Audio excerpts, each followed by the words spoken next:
욥기 11장의 두 번째 시간, 욥기 11장 7절부터 더 나가도록 합니다. 7절, 8절. 네가 하나님의 오묘함을 어찌 능히 측량하며 전능자를 어찌 능히 완전히 알겠느냐. 하늘보다 높으시니 네가 무엇을 하겠으며 수월보다 깊으시니 네가 어찌 알겠느냐. 이렇게 번역을 했는데 6절에서 나왔었던 그 오묘함, 즉 하나님 안에 감추인 것, 비밀스러운 것, 즉 참 하나님이신 그리스도, 그 오묘라는 용어가 본문에서 의역으로 재인용이 됐습니다. 본문 7절에 오묘함을 라고 번역한 것은 능히 측량하며 라고 했던 그 비밀이신 하나님의 비밀을 네가 어찌 측량하겠느냐 라는 그 측량하겠느냐라는 말을 수식하는 강조어법으로 6절에서 하나님의 오묘함을 이미 말했기 때문에 7절에서 문맥의 흐름을 따라서 오묘함을이라고 이걸 이제 번역을 해줬는데, 이걸 원래는 이 오묘라는 용어가 7절에는 없는 것이다. 그런데 의역으로 넣어준 것이다. 그렇게 해서 오묘하신 하나님을 사람이 어찌 측량할 수 있겠느냐라고, 이 측량 헤케르라고 하는 말을 수식하고 강조해주는 그 말투다라는 걸 이해하시기 바랍니다. 본문의 오묘함이라는 조사, 계수, 심사숙고, 찾다, 밝혀내다 라는 뜻의 헤케르라는 용어를 수식하는 강조어법으로 사용한 말이다라는 걸 이미 말씀드렸고, 측량한다고 할 때 그 히브리어로는 이제 맞자라고 그러는데, 이 전능자를 어찌 계산하겠느냐, 측량하겠느냐, 그런 말을 강조어법으로 사용하느라고 오묘라는 6절의 단어를 7절에도 갖다가 의역을 한 것이다 라는 것을 이해를 잘 하시기 바랍니다. 본문에서 측량하며 마차, 발견하다, 적발하다 등의 이 뜻을 수식하는 6절에 나온 오묘하심이라는 단어를 한글에 다시 재인용을 해서 사용이 됐는데, 그 의미를 잘 이용하셔야 됩니다. 이해하셔야 됩니다. 한편 본문 후반절의 강조점에서 내가 전능자의 한계를 발견할 수 있겠느냐, 그런 뜻으로 측량할 수 있겠느냐라고 표현을 했어요. 욥은 아무리 똑똑한 채 해도 전능자 속에 감추인 그리스도, 전능자 속에 감추인 비밀이신 그리스도를 발견할 수 없다. 이런 속단인 것이죠. 욥기 11장 8절입니다. 하늘보다 높으시니, 그 전능자는 하늘보다 높으시니 네가 무엇을 하겠으며 수월보다 깊으시니 네가 어찌 알겠느냐.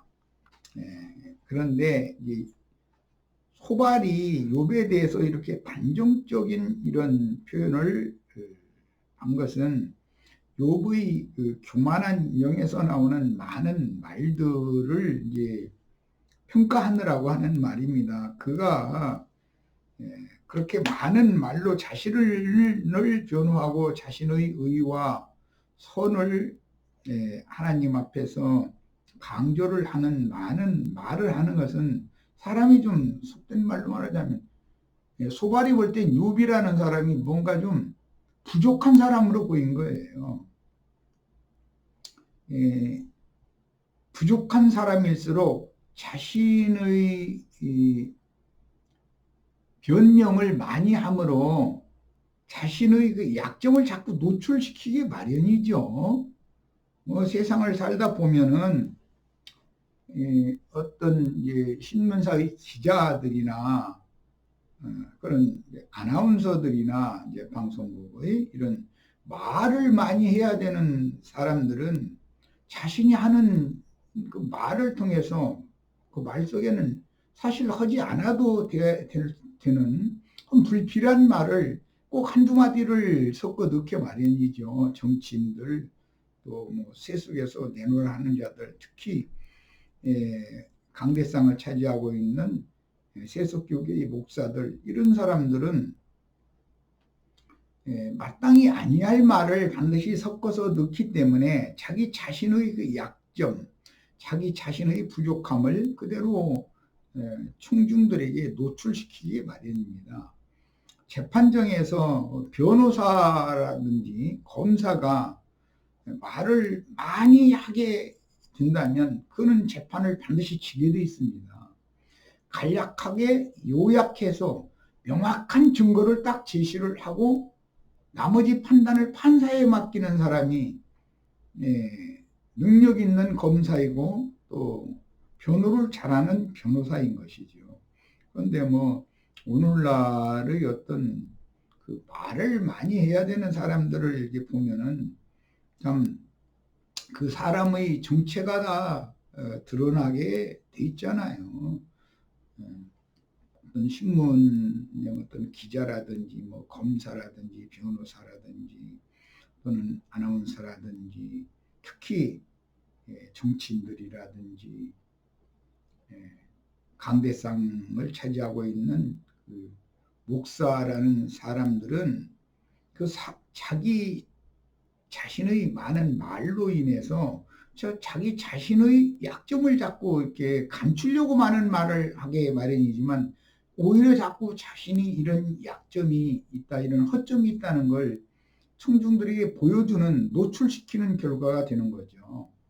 참 그래서 입 다물고 있는 사람이 무서운 사람이지, 어떤 말에 대해서 자기 자신을 자꾸 자랑의 말을 많이 하고 변증을 자꾸 하려고 애를 쓰고 그런 사람은 다루기가 참 쉽죠. 자, 욥기 11장 8절로 갑니다.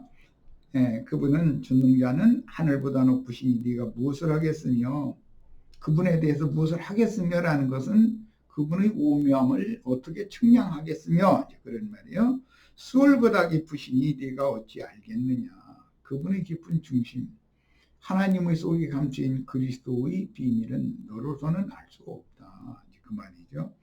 본문에는 고대 히브리인들의 의식 속에 있었던 하나님 곧 우주를 구성하는 네 가지 영역, 하나님의 영역은 하늘 위에와 땅 위에와 땅 아래 것인데, 땅 아래 것이라고 하는 것은 이제 음부라고도 표현을 했고, 그것은 바닷속 깊은 곳에도 바닥의 깊이가 깊은 곳이 있기 때문에 그것을 음부라고 여겼죠. 이런 것을 비교 대상으로 삼아서 하나님의 초월성을 지금 강조하고 있는데, 하나님은 3계, 즉 천상세계와 지상세계, 지하세계에 모두 어느 곳이든 충만하신 중물주이시며 경영자이시며 또 만유 자체이시고 온 우주의 경영자라는 신관을 표현하는 말입니다. 셈족은 이런 신관을 가지고 있었어요.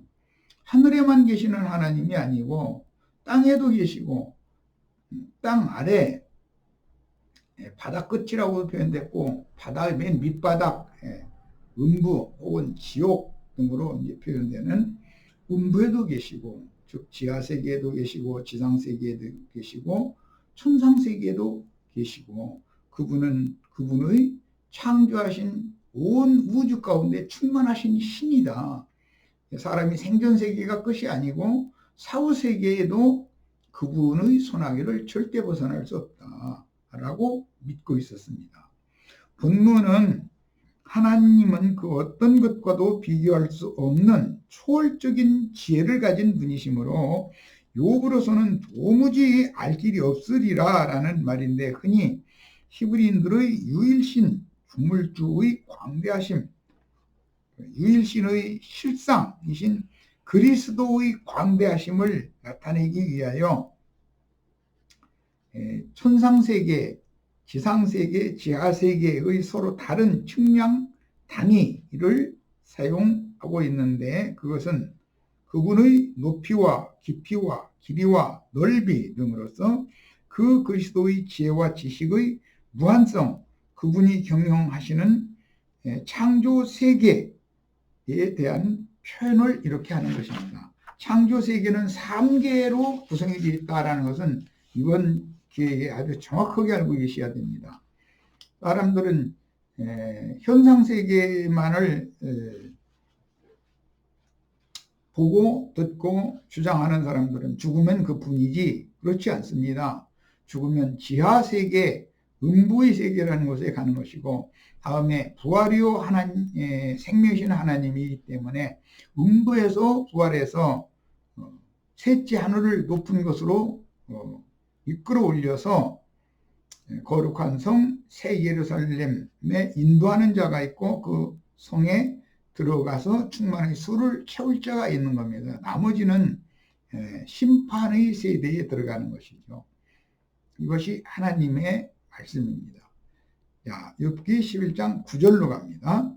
그의 크심은 땅보다 길고 바다보다 넓으니라.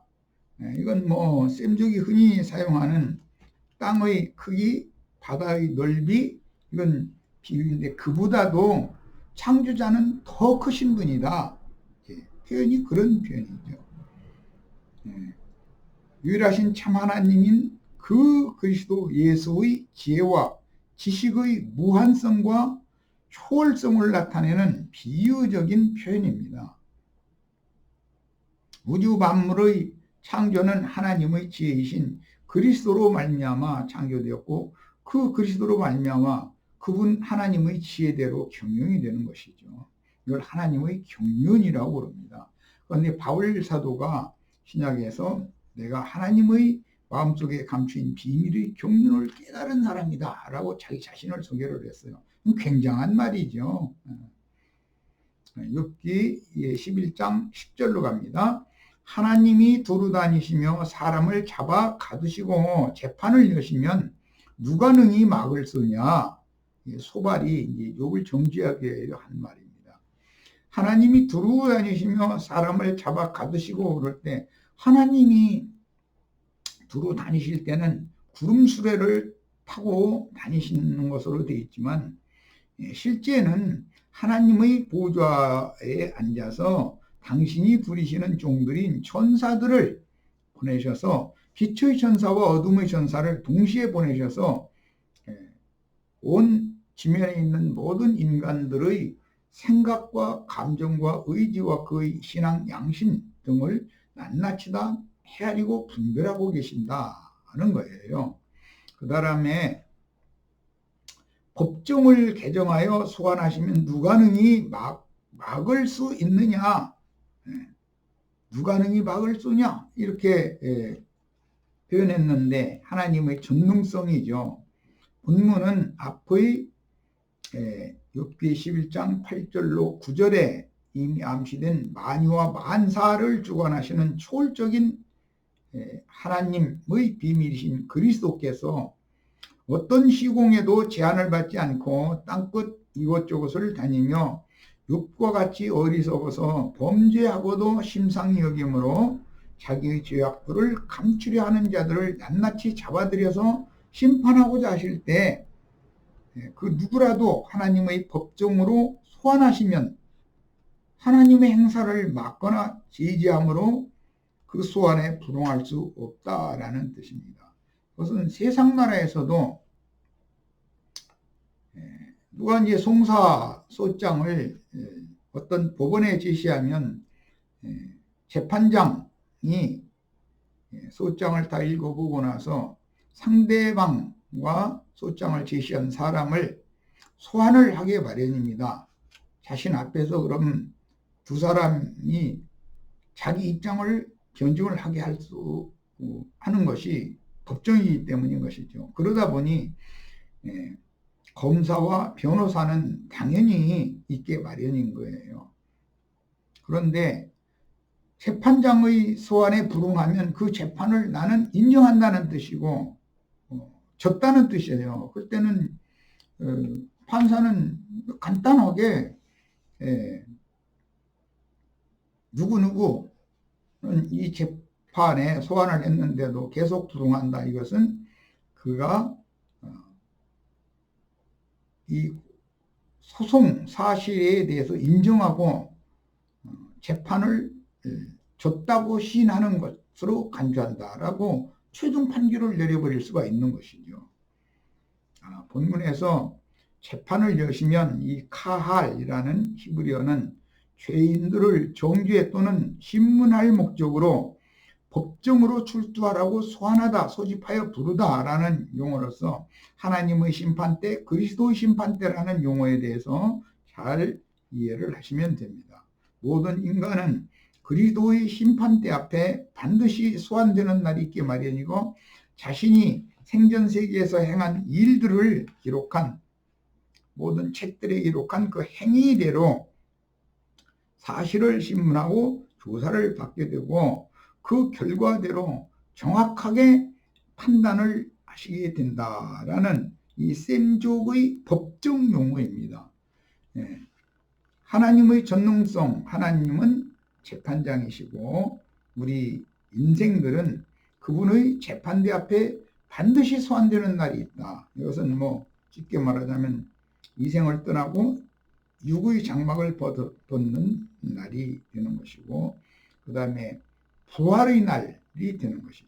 누구는 생명의 부활로 누구는 심판의 부활로 일어나서 그 몸으로 향한 바를 따라서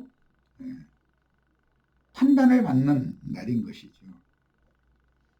여기에서 이제 그 몸으로 살아생전에 행했다라고 하는 행한 결과라고 하는 것은 그 행함이라는 그 말은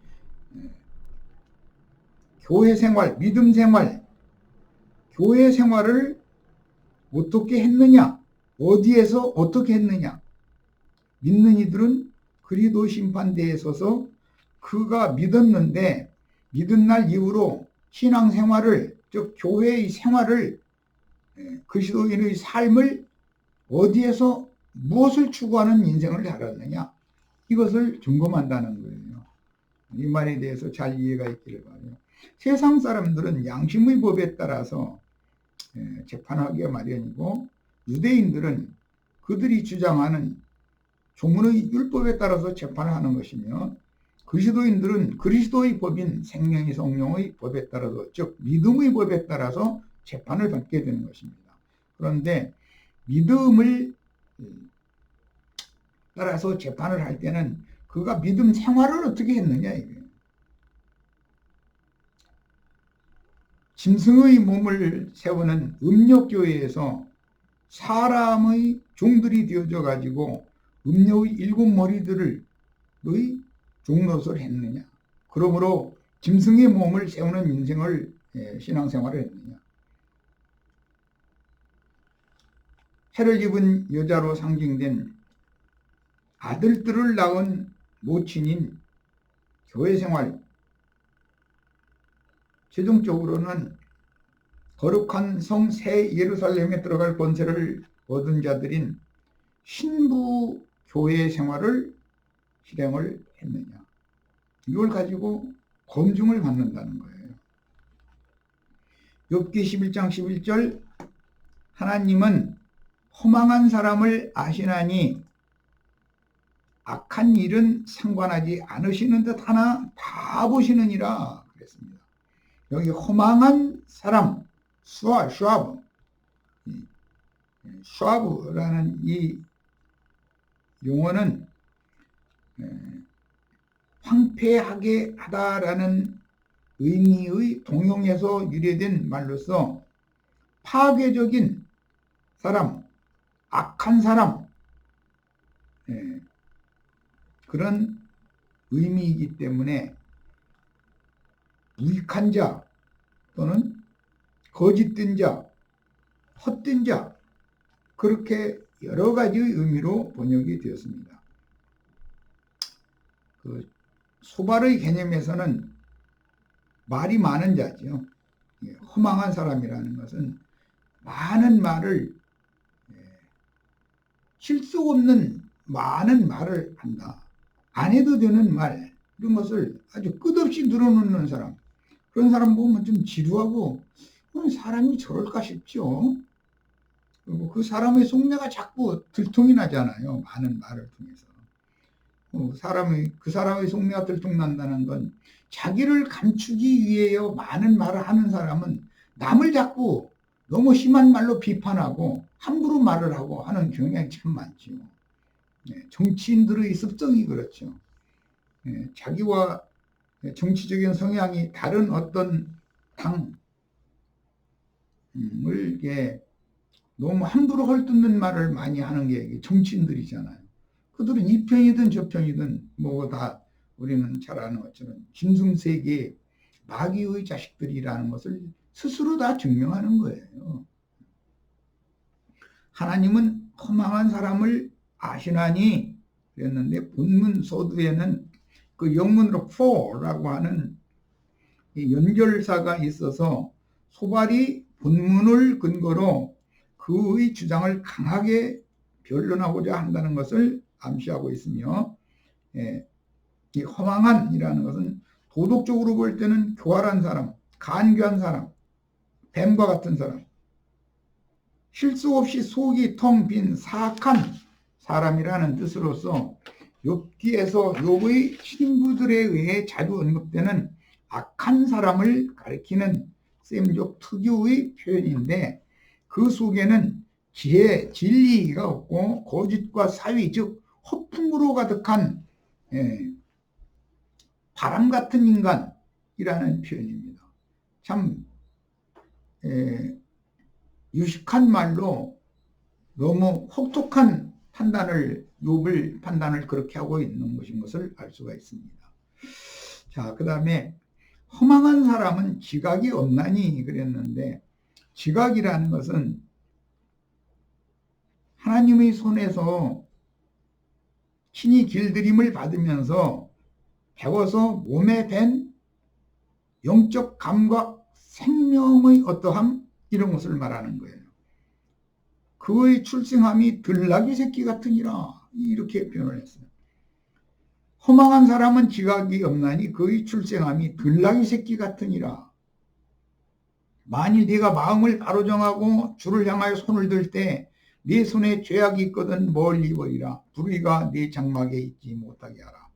먼저 그 출생이 들나귀 새끼 같은 출생이다 라고 정죄한 이 말은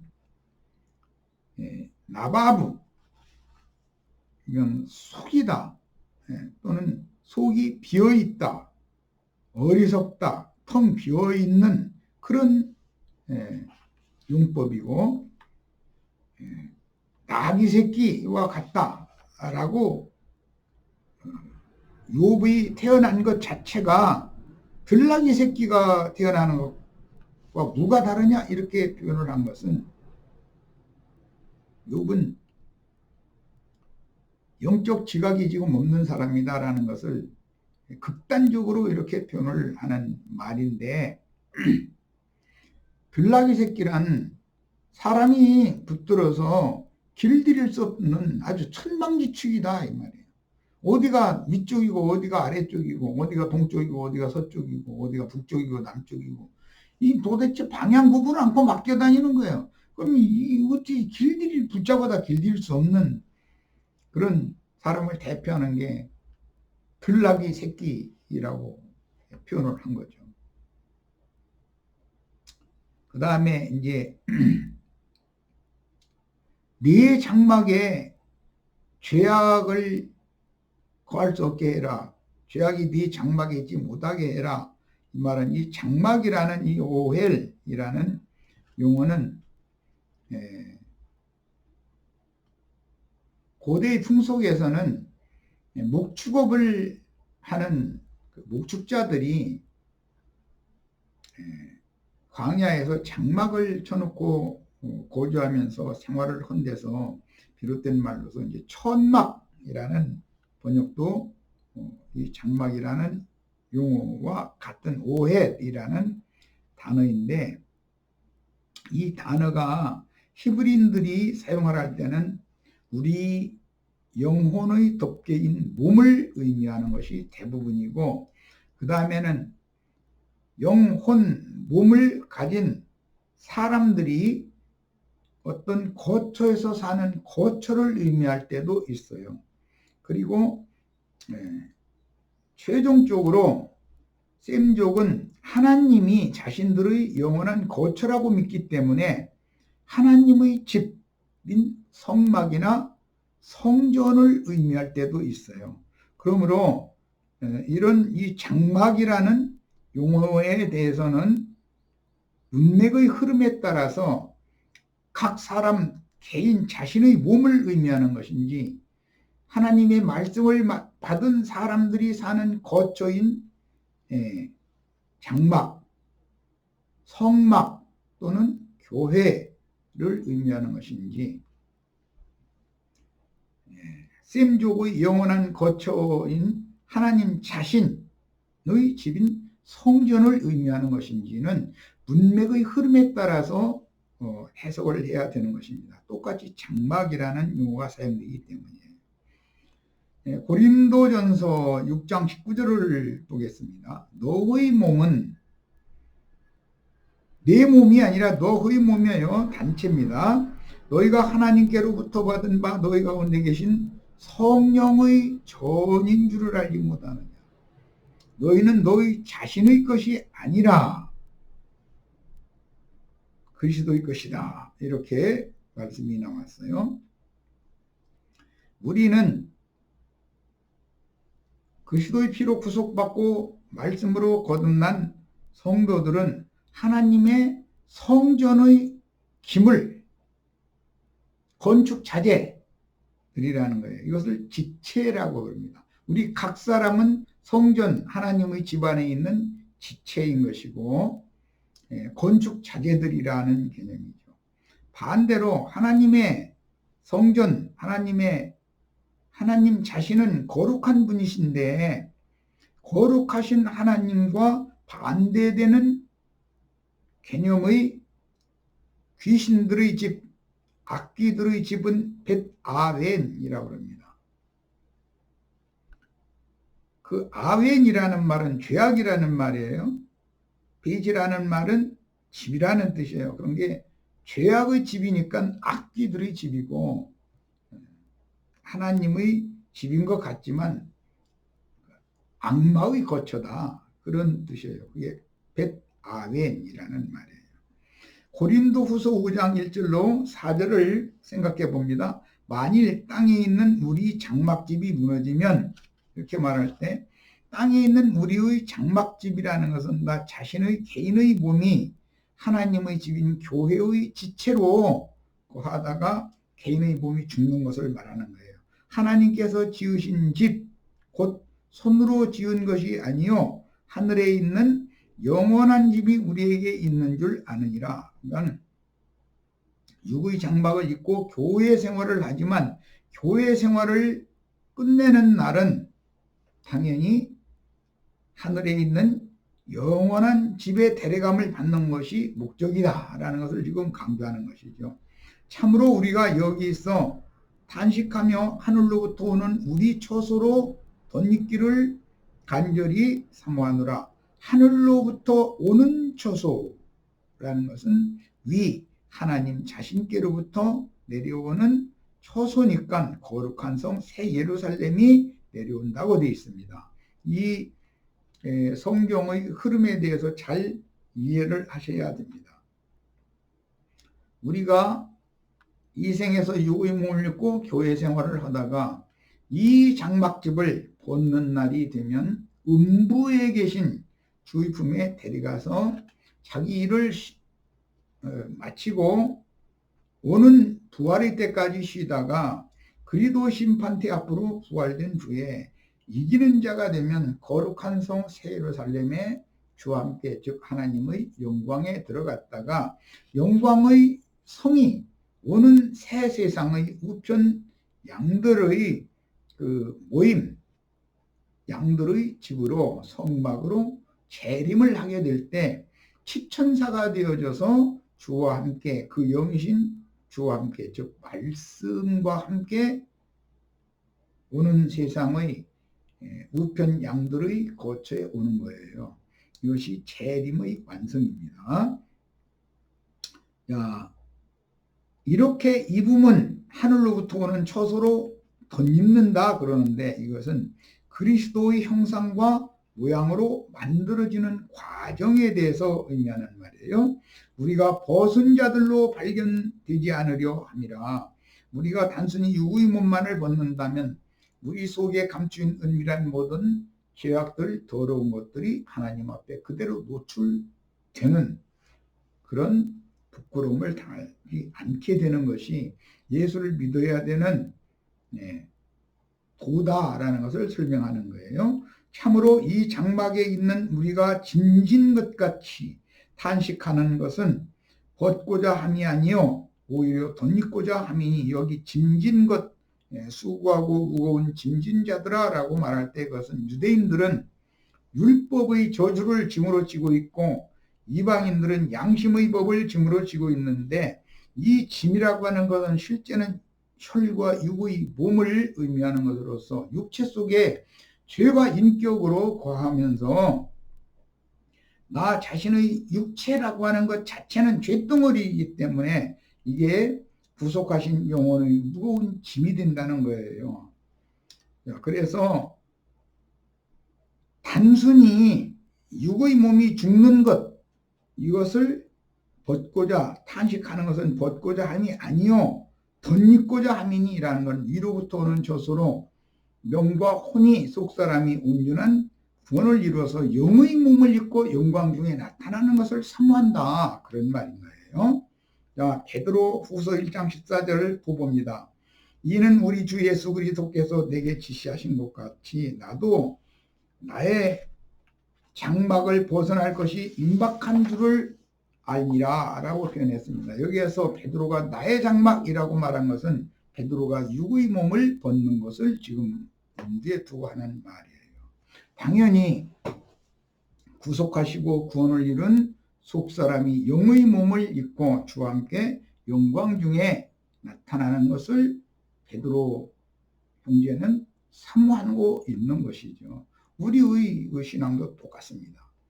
우리에게 입혀주신 몸은 거룩하신 하나님의 성전의 건축 재료들로서 그리스도의 몸을 세울 수도 있고 죄악된 악귀들의 집인 벳아벤 곧 짐승의 몸을 세우는 건축자재로 쓰일 수도 있으므로 거룩하신 하나님의 전으로 쓰이는 몸이 되도록 영의 구원과 혼의 구원을 통해서 몸의 구원인 영의 몸으로 덧입고 영광의 하나님 앞에 나타나는 것이 우리가 이 생에서 추구하는 신앙의 결국입니다. 믿음의 결국, 혼의 구원을 얻는 것이다. 그랬어요.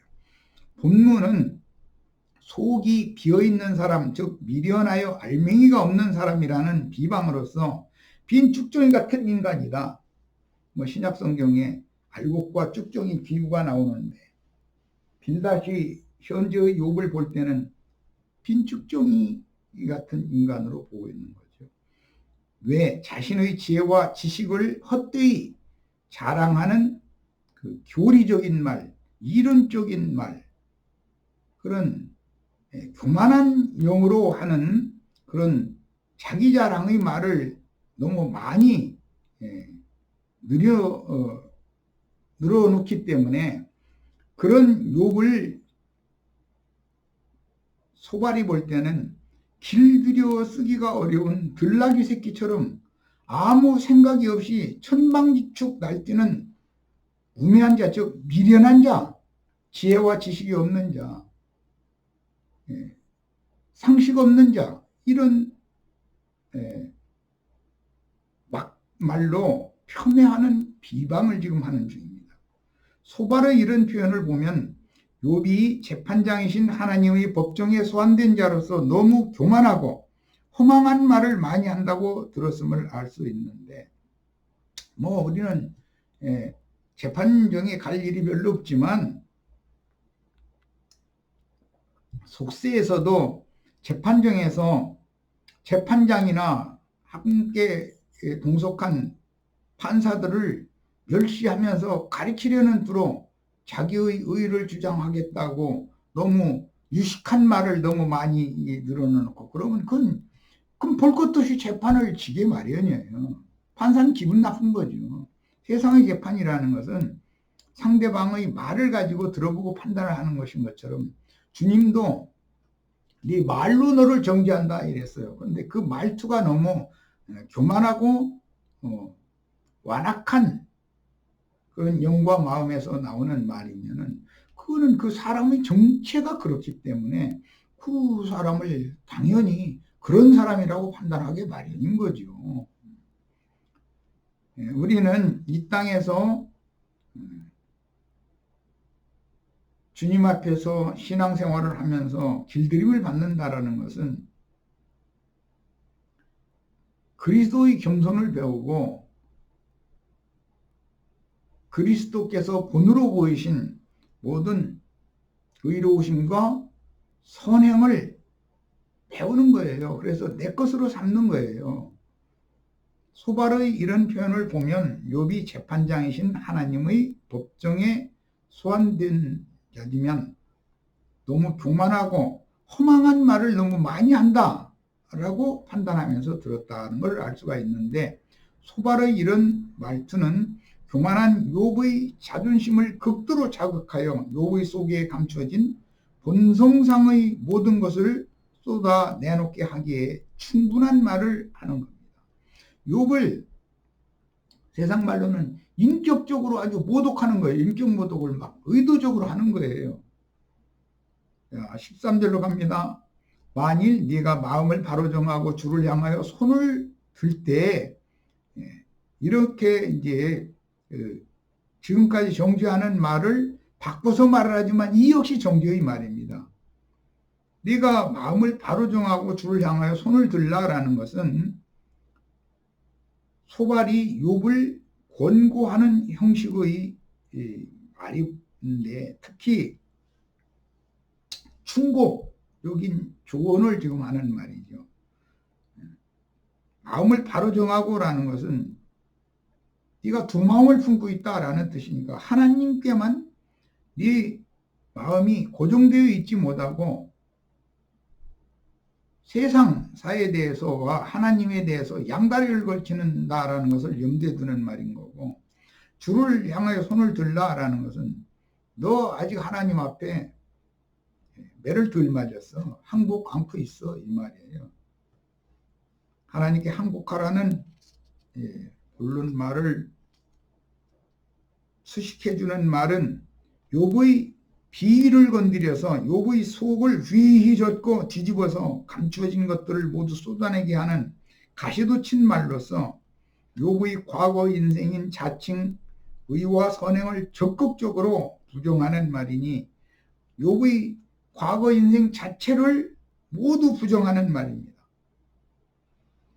속세에서도 어떤 사람이 그가 무슨 사유로 이제 죽었다 그러면 그의 공과 사를 정확하게 분별하려는 생각이 없고 그의 사악한 것, 잘못된 것, 이것들만을 더 부각시켜 가지고 그 사람 인생 전체를 완전히 부정하는 그런 말을 많이 합니다. 그런데 그런 말을 하는 사람일수록 자기를 모르는 사람이죠.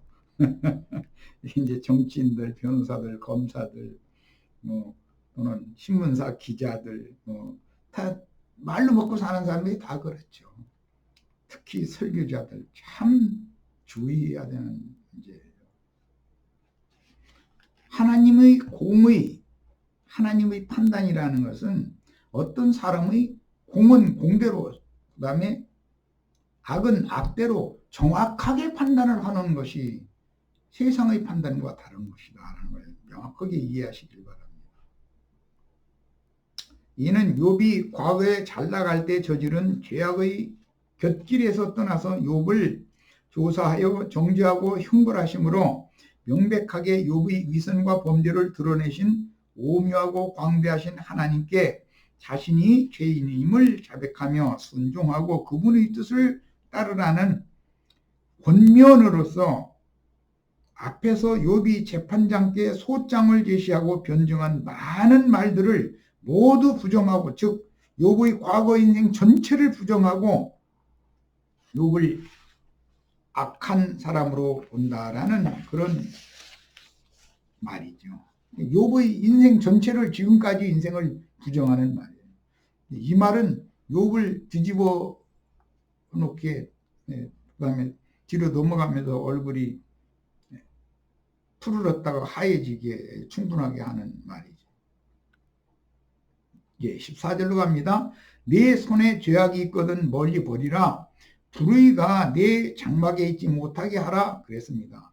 본문에서 내 손에 죄악이 있거든 이라는 말은 욥의 지금까지의 삶, 인생에 죄악이 있거든 멀리 버려버려라, 그 말이고, 불의가 네 장막에 있지 못하게 하라 라는 말은 욥 개인에게도, 욥의 가정에게도 적용되는 말이기 때문에 욥은 자신의 과거 삶을 의롭고 선한 사람으로 정직하게 살았노라고 지금까지 계속해서 자신을 변증했는데, 소발은 욥의 과거를 지금 송두리째로 부정하면서 정죄하는 말로서 자칭 의인인 욥의 속을 뒤집고 휘젓는 그런 비방의 말입니다.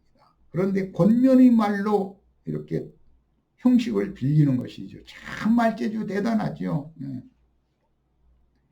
욥으로 하여금 죄악된 길에서 돌이켜 회개하고 새롭게 될 것을 촉구하는 내용인데, 손의 죄악이란 욥의 모든 지난날의 행실들이라는 뜻이며 하나님 앞에 붙잡은 속된 것이라는 뜻인데, 하나님 외에 붙잡았던 속된 것들, 여기 죄악이 있거든. 이 아벤, 이미 앞에서 설명한 것처럼 이것은 죄악이라는 말은 아벤이라는 말인데, 벳 아벤 하면 죄악의 집이라는 뜻이고 악귀들의 집, 악마의 집, 그런 뜻입니다. 성전과 반대되는, 베델과 반대되는 말이죠. 일반적으로 여러 죄악들을 포괄하며 특히 사회적 강자가 약자들을 착취하고 억압하는 행위들을 가리키는 용어입니다. 이게 정말 참 욥으로서는 속 뒤집는 말이죠. 사회적 강자가 약자들을 착취하고 억압하는 행위, 이 아웬인 것이죠. 같은 죄악이라도 사회적인 강자가 약자들을 착취하고 억압하는 행위를 하는 죄악은 특별한 죄악이죠. 그래서 이 귀신들의 집 벳 아벤을 건축하는 짐승의 몸을 세우는 자들은 음력 7머리들인데, 그들의 죄악은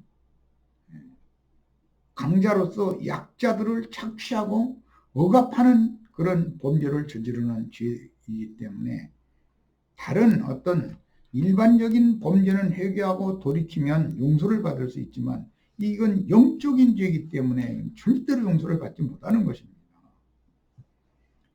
이어지는 본문 하반절에서 욥이 몸으로 행악한 악행이나 욥의 가정에 불의가 거하지 못하도록 하라는 권고의 말을 한 것은 욥의 재산인 짐승떼를 하루아침에 악한 자들에게 빼앗기게 하셨고, 또 욥의 자녀들이 하루에 때로 죽임을 당한 사실과 연관시켜서 의도적으로 욥을 정죄하느라고 하는 말입니다. 소발은 욥의 입장으로 보자면 더 이상은 참고 그의 말을 들어줄 수 없는 악담을 하는 사람이며 욥의 자존심을 사정없이 난조질하는 원수이니 소발은 속이 베베 꼬인 악마의 화신으로서 욥에게 보내신 친구들을 가장한 대적이 될 수밖에 없는 그런 처지다. 욥이 소발을 볼 때는 막 이가 갈리는 거죠. 인간 세상에서는 누가 아무리 업적을 남겼어도 인간적인 흠결을 보이면 즉시로 그 삶 전체를 부정하는 속세의 자칭 의인들인 악기 들린 사람들의 행태가 이런 소발의 행태다. 이런 경우는 비일비재하죠. 하나님의 재판은 누구의 공과, 즉 공로와 과오를 정확하게 판단하여 처리하시므로 회개하고 복음을 믿는 자들에게는 모든 인간의 지난 범죄들인 과오를 예수의 피로 덮어주시고 의롭다고 칭의 인정을 해주신 후에 그날 이후로 그가 어떠한 교회에서 어떠한 신앙생활을 하다가 그리스도의 심판대 앞에 섰는 그 여부에 따라서 판단을 하시기 때문에 제일 첫째로 물어보는 것은 나는 네가 어디로부터 왔느냐 이것부터 물어보는 거예요. 너는 어디에서 왔느냐 이걸 물어봐요. 그러면 나는 뭐 천주교에서 왔습니다. 불교에서 왔습니다. 뭐 유교에서 왔습니다. 해교 믿다가 왔습니다. 난 세상 사람으로 살다가 세상에서 왔습니다. 뭐 등등 여러 가지 얘기가 있겠죠. 할 수밖에 없죠. 거짓말은 못 하는 거니까. 네가 생전 세상에서 어디에 있다 왔느냐 내 앞에 이걸 물어보는 거거든요. 그러면 우리 형제 자매님들은 나는 그 영의 진리 지식을 따라서 우리의 어머니 하늘에 해를 입은 여자로 상징된 어머니 교회를 건축을 할 때 힌두 교회 생활을 하다가 나에게 안배하신 초소에서 성실하고 부지런히 신부교회를 건축하다가 주의 부르심을 받아서 왔습니다. 이렇게 나는 신부교회를 세우다가 주님 앞에 왔습니다. 이렇게 자신 있게 대답하실 수 있기를 바랍니다. 15절로 18절 갑니다. 그리하면 내가 반드시 흠없는 얼굴을 들게 되고 굳게 서서 두려움이 없으리니 곧 내 환난을 잊을 것이라. 내가 기억할지라도 물이 흘러감 같을 것이며 내 생명의 날이 대낮보다 밝으리니 어둠이 있다 할지라도 아침과 같이 될 것이요 내가 희망이 있으므로 안전할 것이며 두루 살펴보고 평안히 쉬리라 그랬습니다.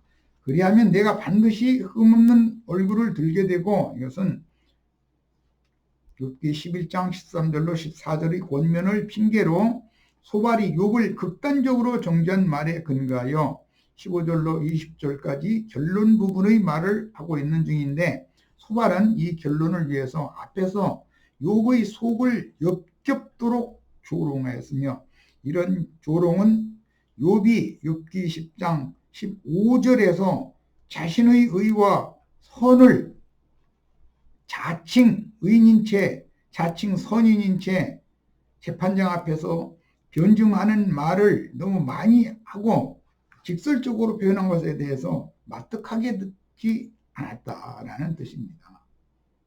그러니까 사람은 아무리 어떨지라도 자신이 의롭고 선한 것 같을지라도 지나친 말을 확정적인 말을 너무 많이 하면 안 되는 거죠. 욥도 할 말이 사실은 없습니다. 욥기 9장이나 10장에서 한 말들 때문에 소발이 이런 정죄를 하는 거니까요. 소발의 이러한 결론은 욥이 범죄 때문에 고난과 징벌을 받는다는 가정하에 자기 나름의 처방을 욥에게 해주는 말인데 얼굴을 들게 된다 하나님 앞에서 그 얼굴을 들게 된다라는 말은 가인이 에덴 동산의 주인인 여호와 앞을 떠날 때 한 말이 생각나죠. 오늘 주께서 나를 이 지면에서 나를 쫓아내시온즉 내가 하나님의 얼굴을 배울 수가 없으니 내 죄와 벌이 너무 중하여 내가 견딜 수 없나이다. 이렇게 말했던 거. 여호와의 얼굴을 앞에서 자신의 얼굴을 마주대하여 볼 수 있게 되는 것은 영광의 하나님 앞에 영광스러운 모습으로 서는 것을 의미하기 때문에 이전에 욥이 가졌던 사회적인 지위와 구원의 명성 등을 회복하게 될 것이다 라는 것을 암시하는 말이며, 두려움이 없으리니 라는 말은 욥이 현재 질병으로 시달리는 것을 매우 두려워하면서 죽기를 원하는 말을 몇 번을 반복을 했으나 소발이 들을 때는 사실은 육신의 몸이 죽는 것을 욥이 너무 두려워하고 있다라는 것을 표현하는 말입니다. 사람은 반대의 어떤 말을 많이 할 수가 있는 거죠.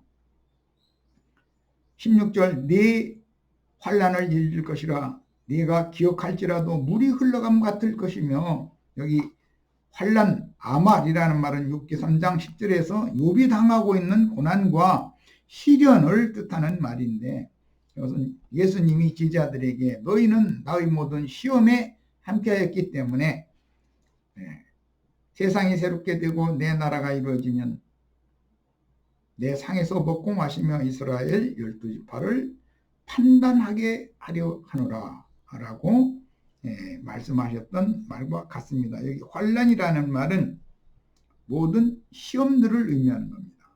그 다음에 욥기 11장 17절에 내 생명의 날이 대낮보다 밝으리니 이렇게 표현을 해서, 여기 생명의 날이라는 말은 용어를 잘 이해해야 돼. 여기 헬레드라는 이 용어는 빨리 미끄러지다, 빨리 이렇게 흘러가 버리다, 흐르는 시간, 덧없는 세상의 시간, 이런 데에 사용하는 용어이기 때문에 구약 성경에서 하야에서 나온 하이, 영생할 때 쓰는 거 생수 할 때, 생명할 때 쓰는 하이, 하야 또는 네페시, 호흡, 생기, 이런 용어와는 전혀 다른 개념입니다. 이것은 사람이 이 생에서 살아있는 날들이 쏜살같이 또는 흐르는 물같이 흘러가는 것에 대해서 표현하는 말입니다. 그러니까 네 남은 생에는 비록 짧은 생애가 남았을지라도 할지라도 대낮보다도 밝으리라 라고 너무 좋은 말로 말을 해주는 것 같이 표현을 했습니다. 이 말은 네가 하나님 앞에 네 잘못을 시인하고 하나님 앞에 손을 들면서 죄악이 네 장막에 있지 못하게 한다면 네 남은 인생은 회복될 것이다 라는 그런 말이죠. 그 다음에 18절로 갑니다. 네가 희망이 있으므로 안전할 것이며 두루 살펴보고 평안히 쉬리라. 본문은 앞의 17절에 이어서 욥이 자신의 은밀한 죄악을 인정하고 회개하면 장래에는 현재 당하는 고통과 고난에서 벗어나서 안전하게 될 뿐 아니라 욥의 일상은 풍요로운 장래를 누리게 되리라는 소발의 종교적인 권면으로서 욥은 이런 입에 붙은 말에 자존심이 무너지고 지금 생매장을 당하는 중입니다. 하나님은 욥을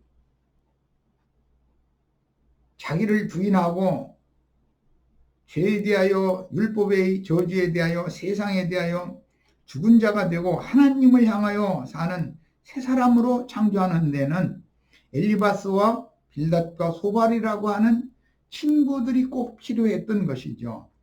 또 욥이 볼 때는 의인이고 자신을 볼 때는 의인이고 선인이지만 이런 재난을 당하게 하시는 것은, 사탄을 보내어서 이런 환난을 당하게 하시는 것은 하나님의 어떤 깊은 의중이 있다는 것을 알 수가 있습니다. 자, 19절로 20절, 네가 누워도 두렵게 할 자가 없겠고 많은 사람이 네게 은혜를 구하리라. 그러나 악한 자들은 눈이 어두워서 도망할 곳을 찾지 못하리니 그들의 희망은 숨을 거두는 것이다. 악한 자들은 숨을 거두는 것이다. 이 말은 욥이 지금 죽는 거에 대해서 자꾸 피력을 했었기 때문에 마무리로 하는 말입니다. 이건 자살 충동을 일컫는 의미죠. 여기에서 숨을 거둔다 라는 말은 네페시, 호흡과 마파그, 숨 쉬다. 히브리어는 숨을 내쉬면 숨을 들이쉬는 것도 겸하기 때문에 숨을 들이쉬고 내쉬는 것을 마감하다 라는 말이에요. 셈족은 자살을 가장 중한 범죄로 여겨서 그 육신의 몸이 죽은 후에 그 영혼은 반드시 지옥불에 떨어진다고 믿었습니다. 이것은 생명의 주인께서 생명을 모태에서 주셨으면 인간은 자기의 생명이 자기의 것이 아니고 주님의 것이라고 하는 것을 분명하게 믿고 주님의 손에 맡겨야 한다. 그러므로 연단과 시험이 있을 때에도 함부로 자살을 생각하면 안 되고 자살해서는 안 된다라는 것을 오히려 그런 걸 통해서 하나님 앞에서 그 생명을 온전케 하는, 영혼을 온전케 하는 그런 하나님의 행사에 순종을 배우는 것이 구원을 이루는 도를 행하는 사람이다 라고 믿는 것이 셈족의 신앙관입니다.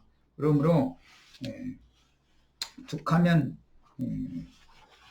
육에 속한 사람일 때는 자살을 뭐 몇 번을 생각 안 해본 사람 없고, 특히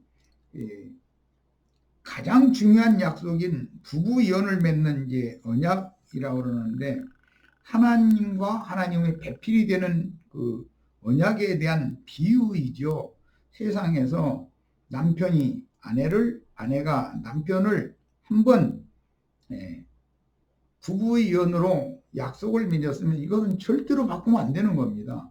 그것은 가장 중요한 범죄로 보는 거예요. 자살이나 언약을 도외시하는 그런 행위는 하나님의 법에서는 가장 사악한 행동으로 보는 거예요. 자살을 하는 경우는 아히도벨이나 가룟 유다가 유명하니까 긴 설명은 다음에 기회가 있을 때 할 겁니다. 사람의 생명을 주신 분은 생명이신 그리스도이기 때문에 하나님의 주권을 멸시하는 짓을 하면 안 되는 것이다 라고 믿는 거예요. 하나님의 배필, 하나님을 영원한 거처로 하나님 안에 부부가 되어져서 들어가는 것으로 상징되어진 그리스도의 배필이 되는 이런 약속, 이걸 언약이라고 그러고, 구약을 흔히 올 테스타멘트라고 그러고 신약을 뉴 테스타멘트라고 그러죠. 이것은 약혼 관계, 부부 연을 맺는 관계를 서로 약속을 맺었다. 그런 데서 오는 말이에요. 셈족에서 가장 중요하게 여기는 범죄 두 가지는 자살과 그 다음에 부부 관계를 끝내는 것, 끊어버리는 것, 이런 것은 곧 죽음을 의미하는 거였었던 거예요. 그래서 이스라엘 백성들이 그 약속의 땅에서 쫓겨나는 것은 곧 죽음을 의미하는 거였었던 거예요. 그래서 이혼 증서를 받아가지고 쫓겨나는 것, 이방 신에게로 버림을 받아 쫓겨나는 것, 이것은 곧 말씀을 받은 이스라엘 사람들의 영적인 죽음을 상징하는 거였다. 이 두 가지에 대해서 깊은 인상을 다 받으시기를 바랍니다. 자, 오늘 강론은 마치도록